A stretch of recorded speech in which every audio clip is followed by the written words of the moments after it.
Hello lovely people, and welcome back to our channel, or welcome to our channel, Quinta Fonte da Pipa. And in this week's episode, Mum and Dad are going to be giving you a bit more information on the pre-1951 house laws. Alex and I are going to try our hardest to try and explain the pre-1951 rule that a lot of you have probably heard about, because we've had an awful lot of emails and messages asking us for advice about buying land, properties here in Portugal. So we thought we'd make this video to try and explain some basic but very important points. We see a lot of Portugal YouTube channels showing false reality of living in Portugal, and some of you have asked us if living like this is actually possible.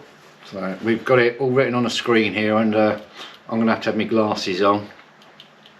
So if we're not looking right at you, it's because we're reading a screen below that. I don't know how all these newsreaders do it, but we'll do our best. So like Sandra's just said, we've seen many channels building this, that and the other, mainly for living purposes, all over their land, or extending the old sheep barn that they bought, that they were told was built pre-1951. Many of them should not be in these barns or on the land in caravans, tents or straw bale huts, as nice as some of them might look.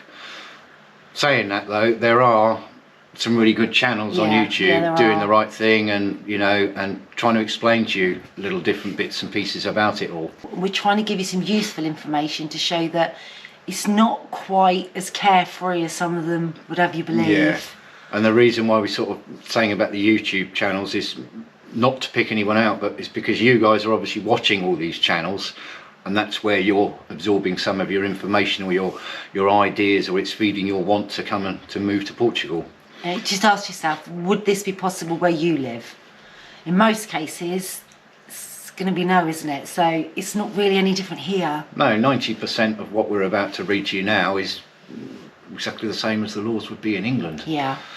And that's why we've thought long and hard about whether to sort of do this video before.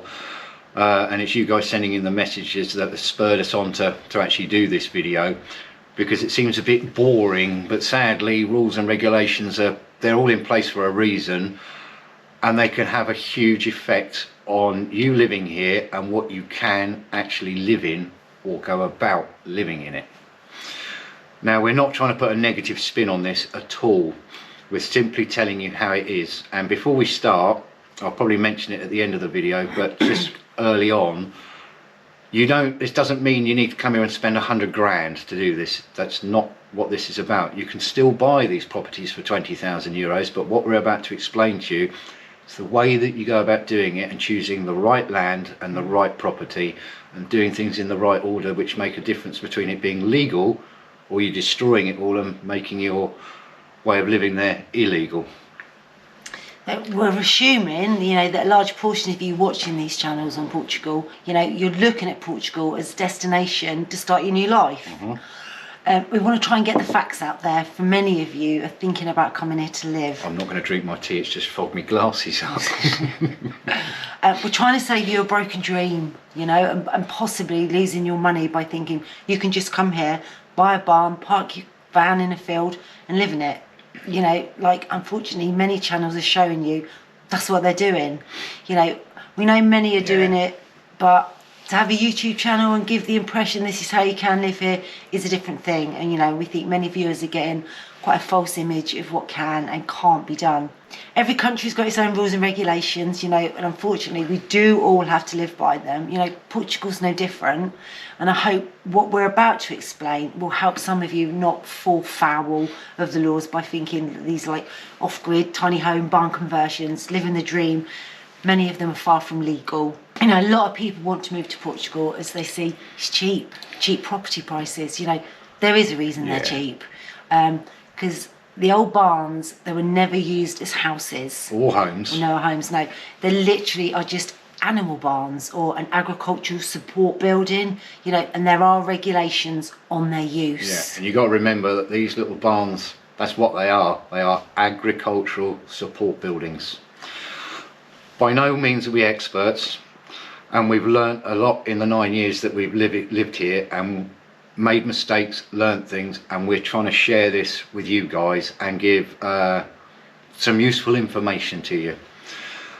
Everything we're about to explain has actually come from the law and from living here and from speaking to solicitors and doing things not 100% right ourselves when we first came here. So we've learned stuff. We're going to put some really useful links down in the description below to some good Facebook groups. There is a guy there that runs a very useful large Facebook group, and he is, what's it called?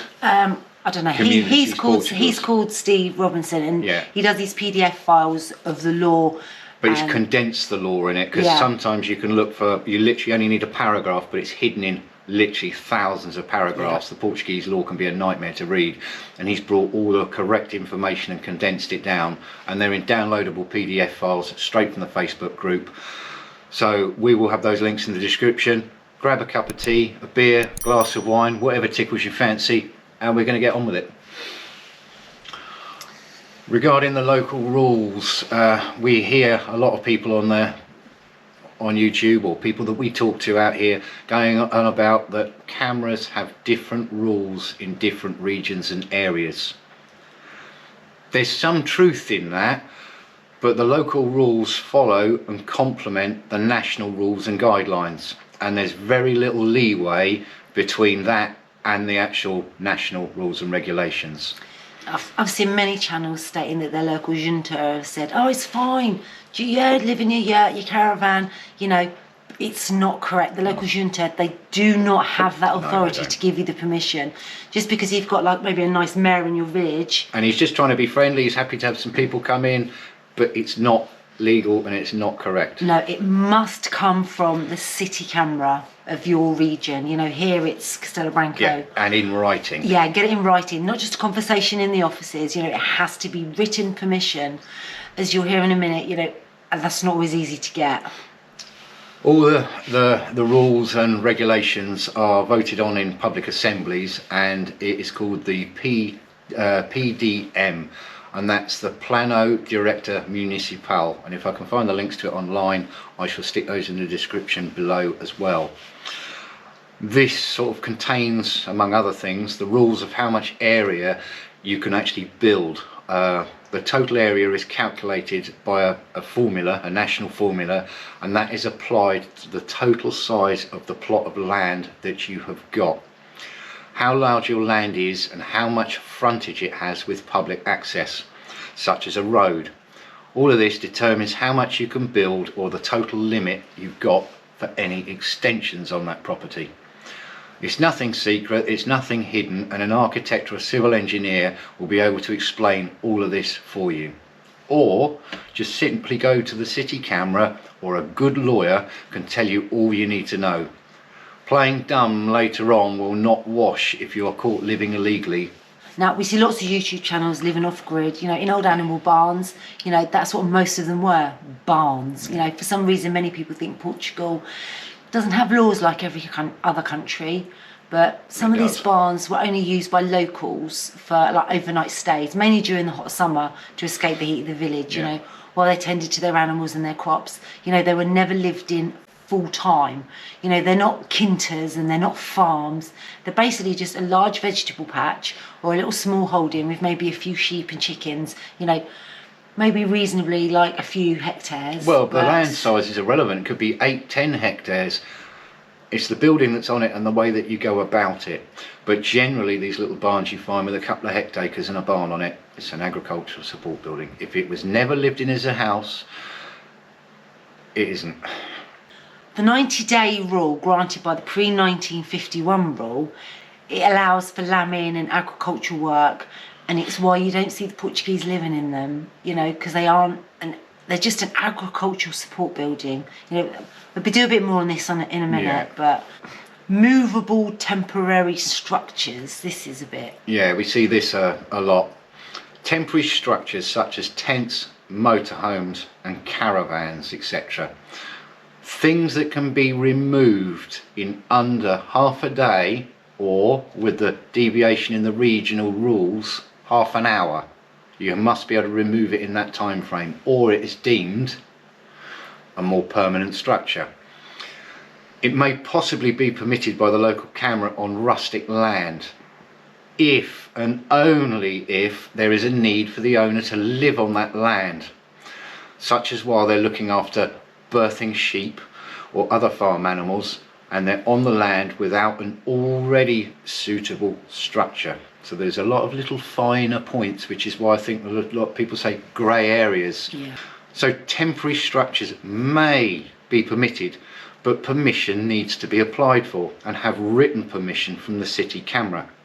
This will include the terms under which you are permitted to live there, and this will only be issued by the city camera, not your really friendly mayor and the local junta. So don't be thinking that's all right because old Joan has told you that it's fine. It's not. You know, you can't just put your truck, your tent, your caravan there and say, I'm allowed to live here, you know, it's my land. Yurts and caravans fixed to the land or on a base, and other structures need more time to dismantle. You know, this requires planning permission. You certainly can't live in them without planning. So if it takes more than half an hour or half a day to take it down, You can't live in it. it's a permanent structure. So a lot of these tents with the bases they put down, all of that is included in the structure, and you've got to take all of that down in half an hour. And even a yurt takes quite a long time to take it down. If you want to reuse it, you could knock it down in 10 minutes with a digger, but you won't be able to reuse it. Of course, if you're just camping on it for a few days on your land, the camera aren't going to bother you unless there is a public order to be out from forested areas during the fire season. This is depending on where you buy that land. This will happen during the times of the fire bans because of the danger of wildfires being started by people living in a forested area. That doesn't mean living illegally. They could buy a house that maybe that, well, we're going to explain it. Which is why some lands for sale in these areas might not even be given permission in the 1950, even with pre-1951.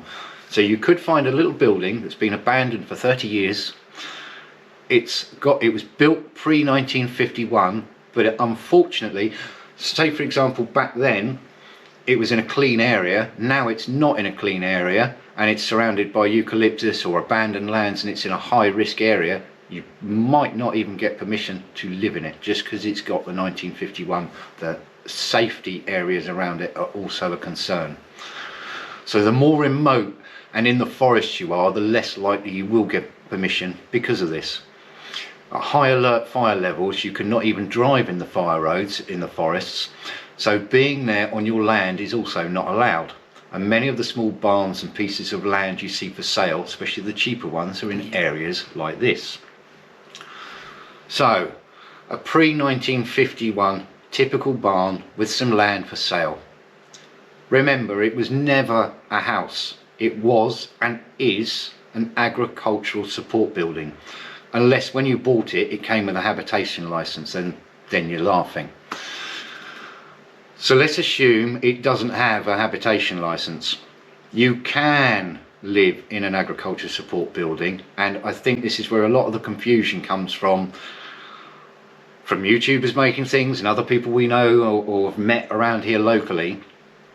But this is only for 9 months of the year and only to support licensed agriculture and registered animals on that land. The other months of the year you've got to move off of your land.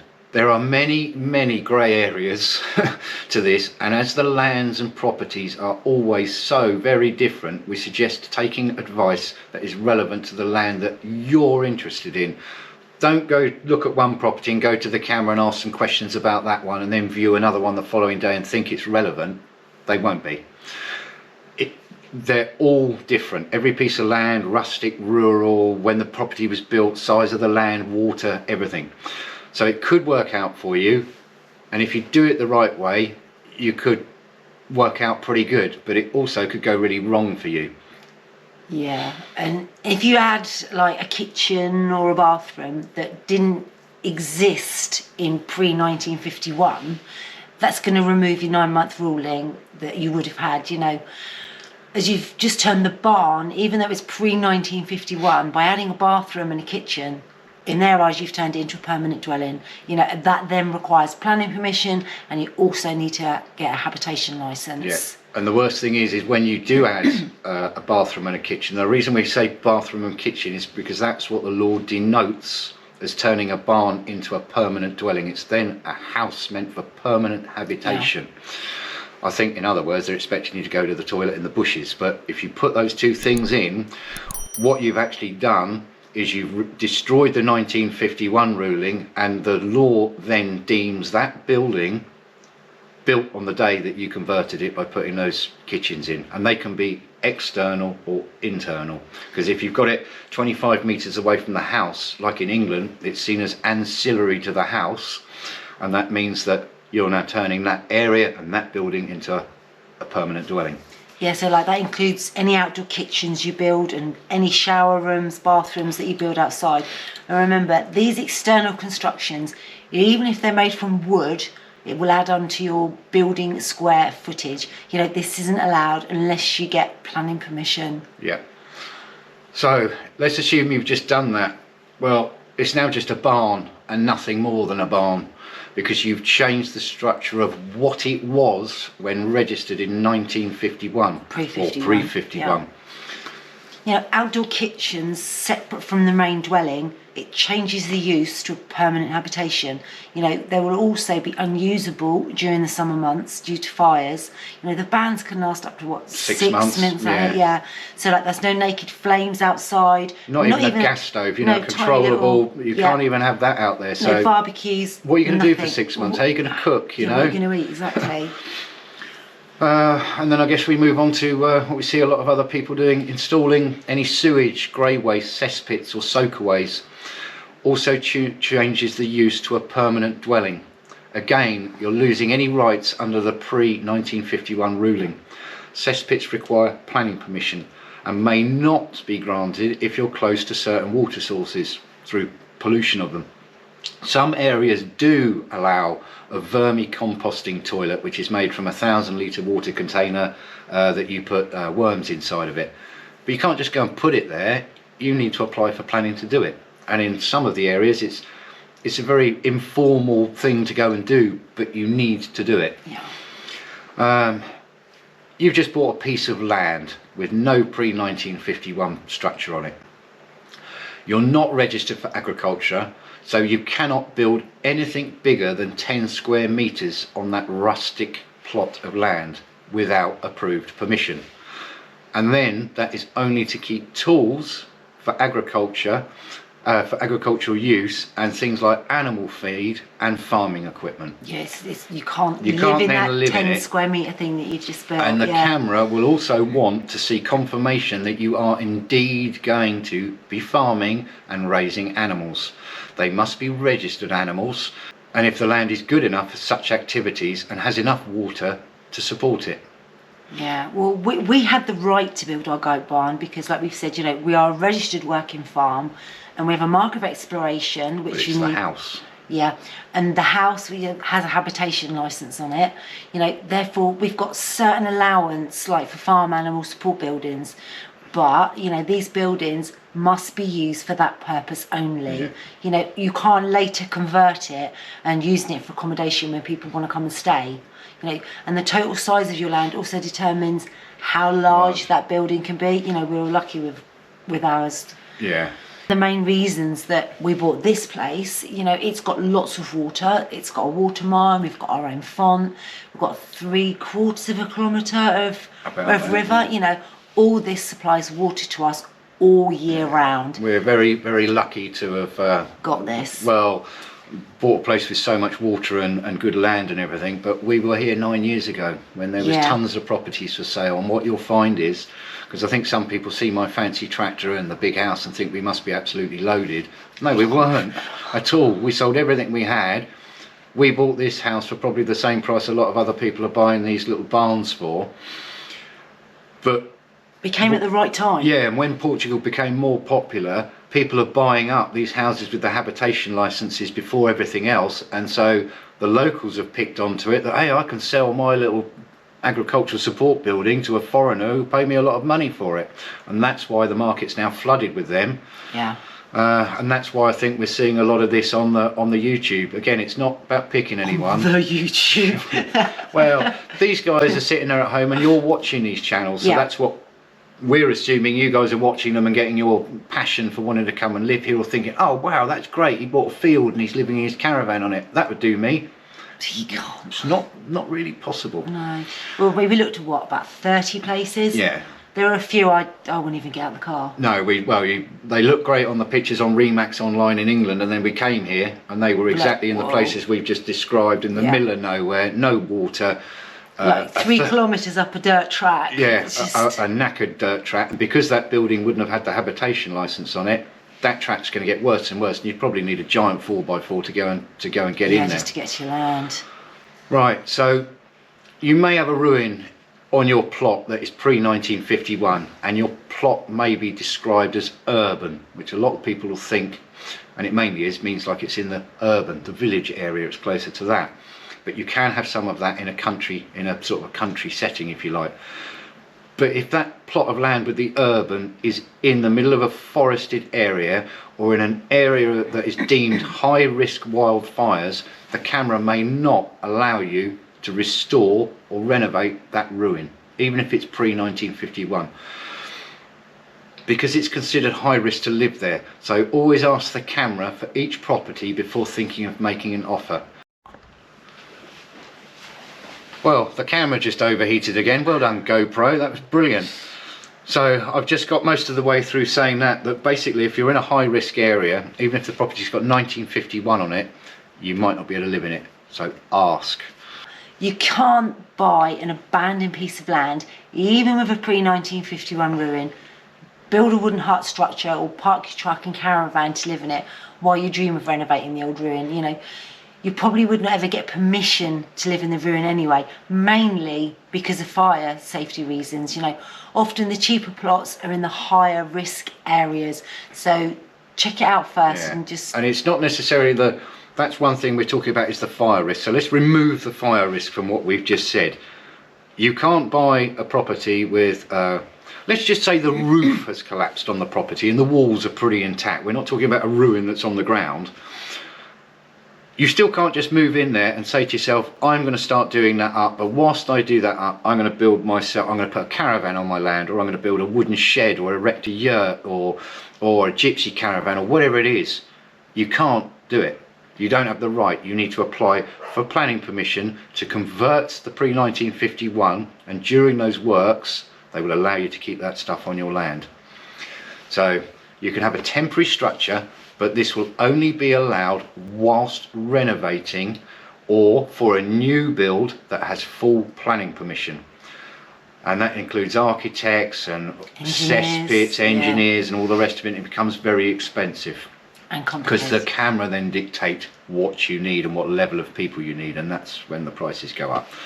And this will only be allowed for the duration of the works. Once those works are finished, those buildings, those temporary buildings, need to be removed. You could apply for them to then stay permanent, but I doubt you would get them the permission to have them as permanent, because you've now restored or built a new home and you don't therefore need those.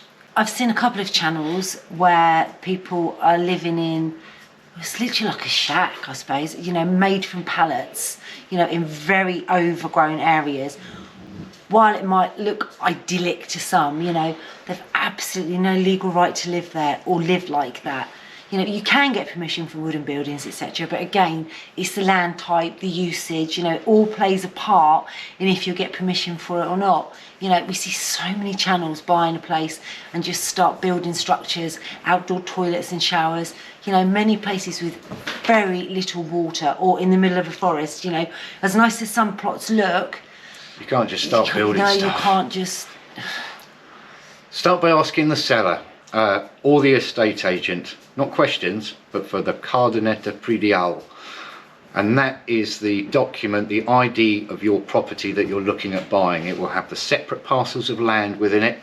It will have what the building is on it, how large the land is, and everything else. Everything basically the camera needs to tell you what you are going to need to know. Take that to the local camera, ask them what you can and can't do with that property and that land. You need to ask about the actual property you're interested in. Like I said earlier, there's no point viewing one yesterday and thinking, oh, okay, rustic bit of land, and then asking them the next property that maybe you fall in love with, might have a few things that are different, and it means the answers you get are completely different. So only ask when you've decided about one or two properties. You could take 3 properties if you're interested in them, and ask them about all 3, and then decide, make your mind up which one's going to be the best fit for you guys. But don't take what the sellers and the agents say, because they're just going to lie to you, because at the end of the day they just want to sell the property. They'll say whatever they can just to give you the answer you want to hear. And most of what they tell you has never been true and never was true. They're just literally, like Sandra said, they just want to sell you the property. They do. That's it. At the end of the day, they just want a sale. Many YouTube channels have been advertising local properties for sale. They're selling them as a house or a farm. Would make a great home for 2 people. When in fact, many of these cases, it's not true. And we feel we want to put some info out there for anyone interested in moving to Portugal. Alex did a recent video of a property in the village. Yeah. But it has a habitation licence. Yeah. There's no way we would advertise something that... Well, I might advertise it, but I'm going to tell you in the video. Exactly. By the way, this hasn't got... You will need to do... Exactly. So if you want to build any temporary structures on your land, if you've looked at a property and the ruin is on the ground and you realise it's going to take you a while to restore the property, and you want to put some temporary buildings on there, a caravan or whatever it is, take those documents, go to the camera and ask them and tell them why you need such temporary structures on your land. Yeah, and then you've got like change of use, haven't you? So say for instance, I don't know, you want to buy an old olive press or an old dairy farm or something, that's classified as commercial, and you won't have any right to live in it. Changing the usage to a private dwelling could be impossible, especially if the land is in a bad area. Again, high risks of fire, lack of water. Either way, you will have to get planning and the change of use on that actual building. You're then going to need full hardcore planning permission from the City Council, and that's going to include approved planners, architects, and it's totally different than you just restoring a pre-1951 house, and it will be tied into costly extras like approved architects, cesspits, electrical work. You will be held liable for stuff like that. It's a totally different thing than restoring or revamping a house before 1951, or like us buying a house that had habitation and was lived in. We've just revamped it. Yeah. Pretty much all our walls are exactly the same places where they came from. We've relaid we will eventually relay new wooden floors, so we've not changed the structure of the building. No, all the rooms are the same. And yeah. Again, like Sandra said, I think already a couple of times, don't believe the estate agent. Do your own research. Just because they might speak a little bit of broken English to you and you think, I can understand this. Yeah. Don't believe what they say. Get it in writing, and any usage and any rights to that land that you might be able to get from the City Council before you make an offer. Get it done before you make an offer and commit yourself.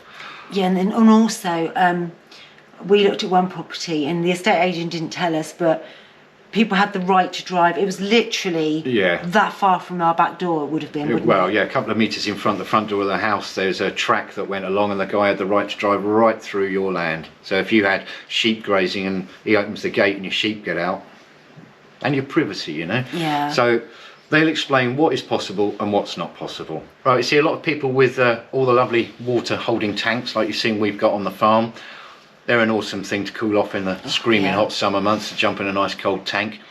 We see a lot of people tarting them up. If you finish your stone irrigation tank with swimming pool type tiles, or you paint it in the blue paint, it's now considered a swimming pool. As daft as that might sound, the structure that was already there, filled with water, but you've now painted it blue or tiled it, it's now a swimming pool, and it requires planning permission. And if you leave it rough, like with the rough cement finish, like ours are completely untouched, it's an irrigation tank and you can swim in it. You don't need to change it.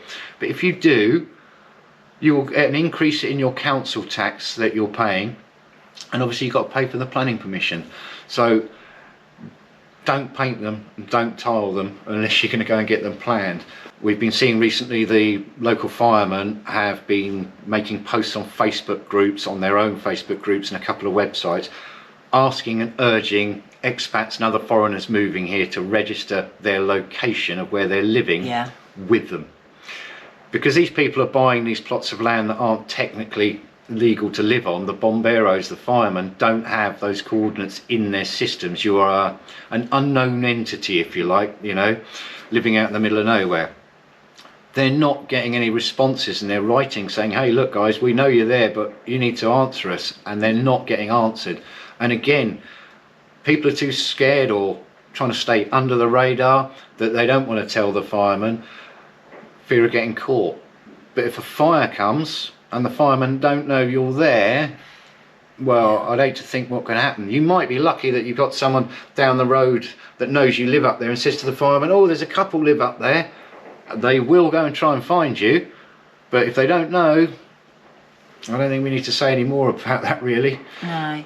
Well, I think we've kind of covered the basics, what we're trying to get across to you. Like, for those of you thinking of moving to Portugal, you know, don't forget, we are going to put really useful PDF file links in the description down below. You know, if you've got any questions or any other information you want to share with us, please leave it in the comments, and we will do our best to answer them all. Because we're not experts, like we've said, so if you've got some other good points that you want to put into the video, please do it, you know. You know, and as we've said, every bit of land is different. Some of it's urban, some of it's rustic, all different land types, water. So if you have seen something you like, go to the city camera and ask what is possible and what isn't. You know, you can't just assume it's okay and live thinking, oh yeah, it's pre-1951, we'll cover you. You know, there's a good chance that it won't. You know, I think basically we're trying to explain that pre-51, yes, you can live in it for 9 months of the year, but you can't touch it if it's as it was. The minute you put that kitchen or that bathroom in it, you've just ruined it. You've just turned, you can stay in it exactly like you bought it, just like they often are, like just a shed. Yeah. But once you start like adding bits onto it and all the rest of it, then it becomes a totally different thing. Yeah. Well, I hope this video will help some of you avoid buying a place with the wrong idea of what can be done, and brought some reality to the real life of living in Portugal, or not so much living in Portugal, but how you can start living in Portugal. It doesn't, like we said earlier on, doesn't mean you're limited to a huge budget, you know, to be able to do this. You're not. You can still buy these 20 grand barns, but make sure it's in the right spot of land, it's got the right licenses on it, and more importantly, you go about doing it in the right order, in the right way, where you keep those permissions which benefit you, and not go hammer and tongs and throw stuff at it and then actually lose everything and cause yourself a bit of a nightmare. I hope that sort of, as much as it's probably sounded quite boring, I hope in the long run that if you guys follow some of the right ways and things to go about doing things, you'll actually end up having a lovely life out here. Yeah. We love living here. We hope that more of you will come and enjoy living here and not slip up. Yeah, don't fall foul to the law and just basic, because you're just going to lose everything you've put into it. Yeah. So I guess we'll see these guys next week, eh? Yeah. Oh, we've got something. Oh yeah. Yeah, we've got something quite exciting. Well, for us, it's exciting. Well, I think it might be for this lot as well. We're not really going to say too much, but no. Let's just say we've said a lot about being off grid this week. Yeah. So see you next week, everyone. Thanks for watching. Back to our channel, Quinta Fonte da Pipa, and in this week's episode, Mum, I'm gonna